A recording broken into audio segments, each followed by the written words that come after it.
അശ്ലീല ചിത്രങ്ങളിൽ അഭിനയിച്ച് പണം സമ്പാദിച്ചുവെന്ന കേസ് റദ്ദാക്കണമെന്നാവശ്യപ്പെട്ട് നടി ശ്വേത മേനോൻ ഹൈക്കോടതിയിൽ കേസ് വസ്തുതകളില്ലാത്തതാണെന്നും അന്വേഷണം സ്റ്റേ ചെയ്യണമെന്നുമാണ് ആവശ്യം.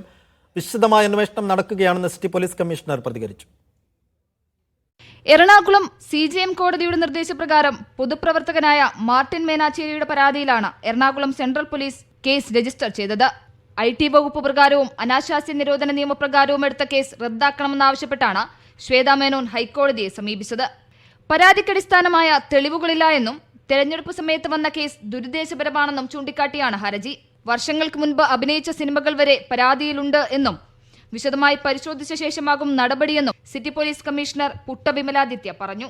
25 കൊല്ലം മുമ്പ് ഇവർ അഭിനയിച്ചിട്ടുള്ള ഒരു ഇതിനകത്തും മറ്റ് ഈ അടുത്ത് അഭിനയിച്ചിട്ടുള്ള കുറച്ച് ഇതിനകത്ത് അവർ എലിഗേഷൻസ് ഉന്നയിച്ചിട്ടുണ്ട്.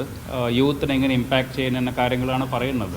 നമ്മൾ അതിനകത്ത് കാര്യമായ അന്വേഷണം നടത്തിയിട്ട് നടപടിയെടുക്കാം. കേസ് ഉച്ചയ്ക്ക് ശേഷം ജസ്റ്റിസ് VG അരുൺ അധ്യക്ഷനായ സിംഗിൾ ബെഞ്ച് പരിഗണിക്കും. മീഡിയ 1 കൊച്ചി.